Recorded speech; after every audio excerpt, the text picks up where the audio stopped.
Hey guys, hey dreamers, hey survivors, welcome back.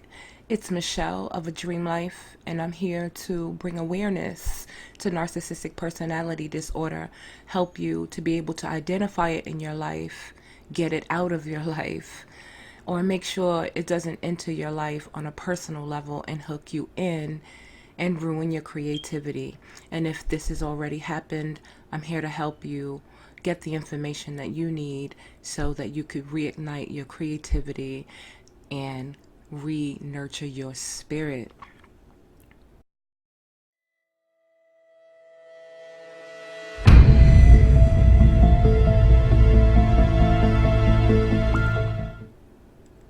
So tonight I want to talk about being aware. Like, what does that mean?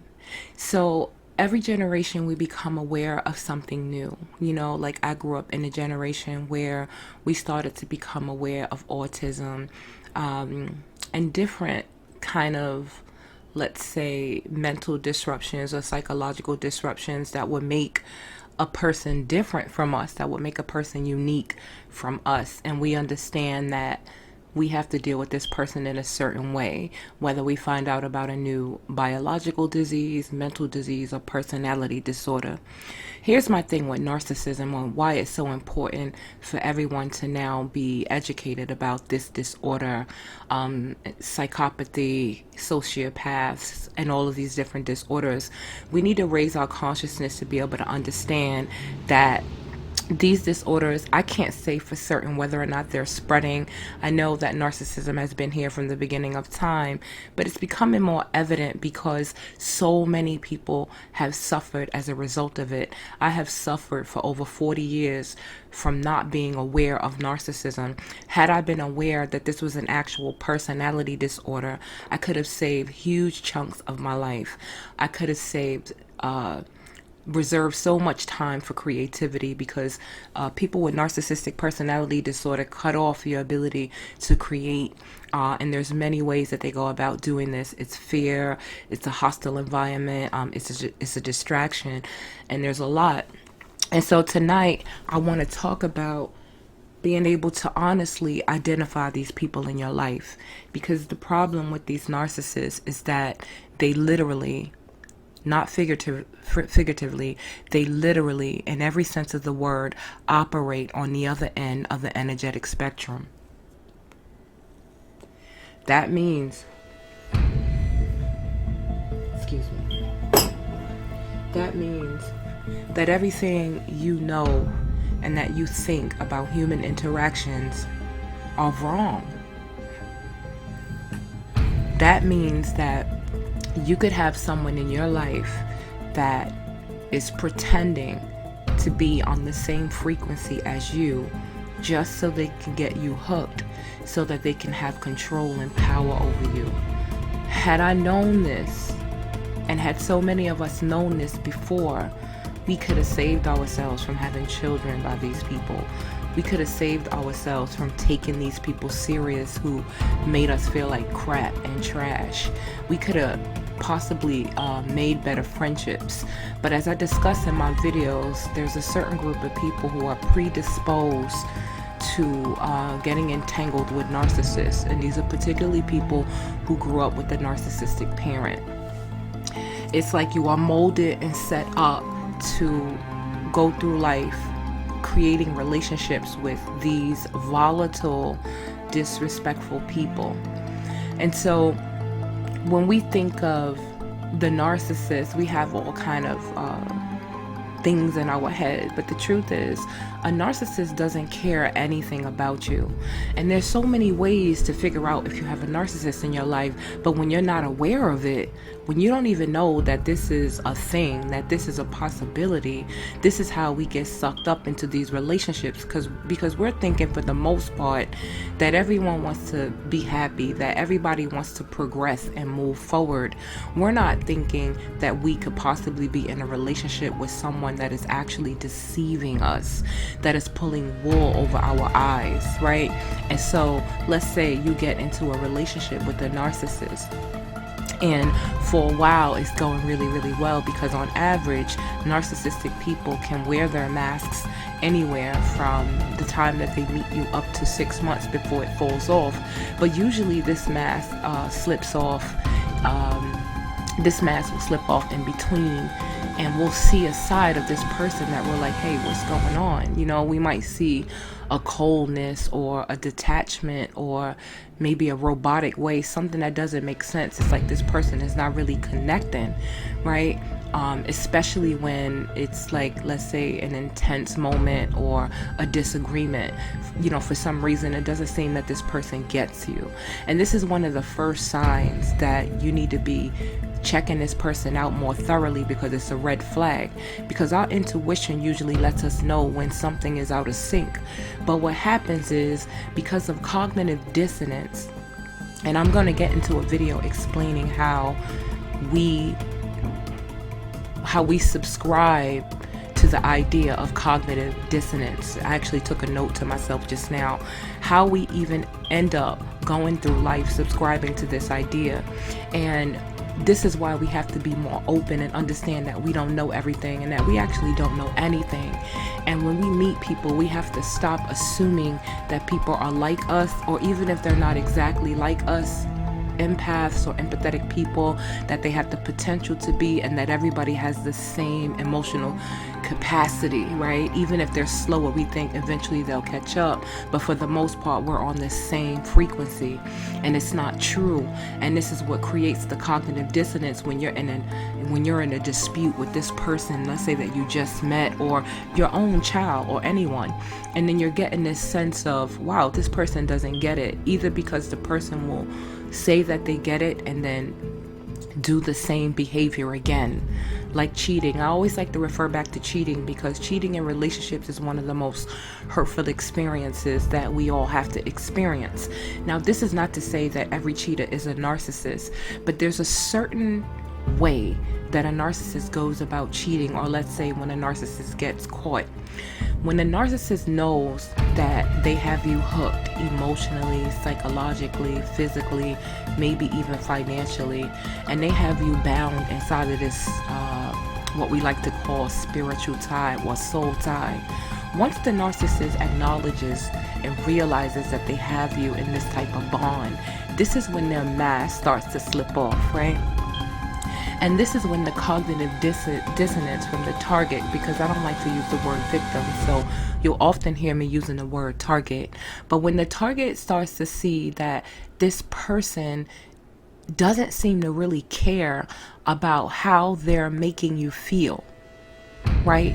Because if someone cheats on you and you go crazy and you're like, I'm going to leave you or whatever, and the person is like, I'm going to change, and then they do it again, you're like, why would a person do that? And this is the thing about narcissistic people that we really have to understand.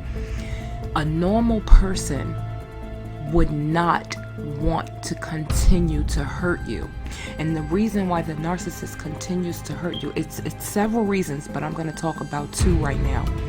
The first reason why the narcissist can go and repeat the same behavior, and this is something that we really have to get through our head.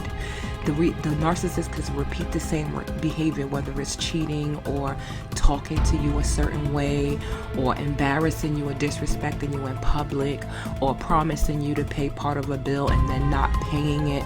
All these little different things that narcissists do, these little tyrannic things that they do. And the reason that they can do it again is because they do not have empathy. Number one, they don't have any empathy, so they truly, absolutely are not on the same frequency. They cannot feel what you feel for you. They don't have a sense. Empathy means that the person has an understanding of another person's feelings, or how their actions could make another person feel, because they themselves have those feelings, right? This is what makes empathy, and people connect on an empathetic level. But a narcissist is self-absorbed, self-centered, and without a conscience or empathy. So can you imagine this toxic combination in a relationship with someone that is actually pouring love into this person? It's like pouring love into an empty hole. It's like pouring love into a dark hole. And this is not to say because we give love, we should get love back. But actually, that's the way God and the universe made us, because it has to flow. When love is going in and none is coming back and it's not being reciprocated, this is where we get chaos. This is where we get pain. This is where we get violence. This is where we get arguments. This is where we tear and break another person down. And here's the second reason. And so the second reason is because the narcissist thrives off of your negative energy. This is the most craziest part about dealing with the narcissist. It's absolutely human to flow and to cast out emotions when you're being hurt, or if you're upset, or if you're afraid, or whatever's going on. You have a certain range of emotions that you need to output to help bring relief. But dealing with the narcissist, as you will learn, you will have to learn how to control your emotional range, because you're in an unnatural, you're not in a real relationship. You're in a fantasy that's working one way, only for the narcissist. Every emotion that you give to the narcissist, even when you're inflamed and you're angry and everything that you're saying is right, and the narcissist knows that everything that you're saying is right, it doesn't matter, because the narcissist doesn't care. The narcissist cannot connect. The only time that a narcissist would shift the behavior to try to, let's say, make an arrangement with you, or maybe get you to calm down, is if the narcissist thinks that you might have the strength or might be ready to leave and separate from them, and they're not ready. They don't have another grade A narcissistic supply lined up, or maybe you have some money on the way and they know it, so they want to try to appease you until they can get their hands on that money or whatever it is. And it's crazy. And this is why we have to learn about narcissism in its full extent, because people with narcissistic personality disorder will destroy your life in one way or another. If they implant a child in you, they will have a grip on your life for the next 18, 20, 25 years, however long it takes. The narcissist will use the child as a tool. The narcissist will find a way to bring misery and disruption and corruption into your life. And the reason I'm doing this channel is because there are way more narcissists out there in your life than you are aware of. You may just know that you've always had problems with this person or these persons in your life. But what I'm really so angry about is that I think that the people at the American Psychological Association knew this.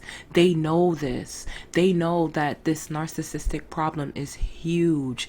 They know that it's probably 1 in 1. It's probably 50% empaths and 50% narcissists. Because in my life alone, when I started peeling back and really doing some inventory, literally everyone in my life was a narcissist. Now, remember when I said that we can't go around diagnosing people, that even psychiatrists and psychologists who are licensed don't diagnose? They don't like to diagnose people. They're very slow with giving diagnoses. And this is because we're always learning. And so we try to do what we're going to do on a practical level, mostly to keep ourselves safe. So when I say this person is a narcissist, that means that even you can go online and look up the DSM-5. And I think in one of my videos, I'm almost certain, I go over these main characteristics, right? This person has a grandiose sense of self. This person seems to be self-centered and think that they're better than everyone, or at least this is what the false self wants you to believe. There are characteristics that you can read in the DSM-5 that is for us to read and know, that you could compare to the person that you're having the problem with in your life. And you could say, wow, am I in a relationship with a narcissistic person or what? And the reason I didn't mean to go this long. I'm about to cut this video off. As I said, I'm launching November 10th, but this was on my mind and I had to get this out there. And so the reason that you really have to know is, like I said earlier, because empaths, and I want to say normal people, have a certain emotional range, a certain natural intrinsic desire and ability to progress and move forward. They're dreamers, they're creators. Empaths are dreamers and creators. They have a lot to give to the world. Some of them are people pleasers and caterers. You know, like me, you can't even exist without giving. This is just a part of who you are. The reason this is important is because you must know that there is another entity that is the exact opposite of you, but this person pretends to be like you just to get you hooked, so that they can take all of your characteristics, so that they can take all of your good resources, so that they can drain you and deflect and swap energy with you. They will never change. They will never progress. They will never give you what you want or what you're after. They will never meet you halfway. You will be on a dark road at the end of the road, waiting for the rest of your life. This is why narcissistic personality disorder must be known on a larger scale. People must be aware of this. Like when you go outside and everybody knows about Instagram, everybody knows about YouTube, everybody knows about Facebook, everybody knows about that spicy chicken sandwich that was at Popeyes. This is how we need to know about narcissism, because the hardest thing is going to be, once you find out, is getting out of that relationship, is separating yourself, restoring yourself, finding yourself, getting your identity back. All of this stuff is hard work.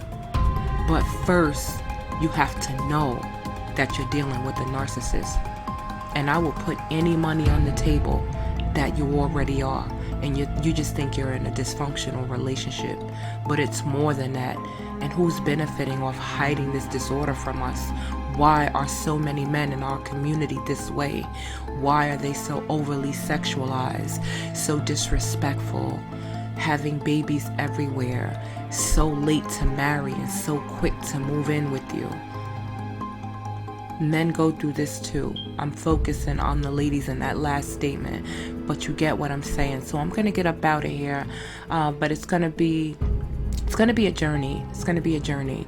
Yeah, I'm gonna share a lot with you. And so if you like this video, please prove it and press like. If you think someone else could benefit from this video and this channel, Surviving Narcissistic Deception, please share this video. And if you've subscribed already, thank you for your subscription. And if you haven't yet subscribed, I think you should subscribe, because I am going to have a lot of information that's going to help you. I'm going to share stories that you may be able to relate to, so that you can know that you're not alone and you can become empowered. And you can jump on this journey with us, jump on this path with us, to help pull people out of these horrific, mind-bending, reality-distorting relationships with narcissistic people. Whether they're in the family, whether they're your own children, whether you're in a intimate relationship, or you have a boss that's a narcissist, or the person you sit next to in your cubicle every day. You must free yourself, because they won't. And also, please hit the bell notification so that you can be notified when my next video or episode is produced. Love and light.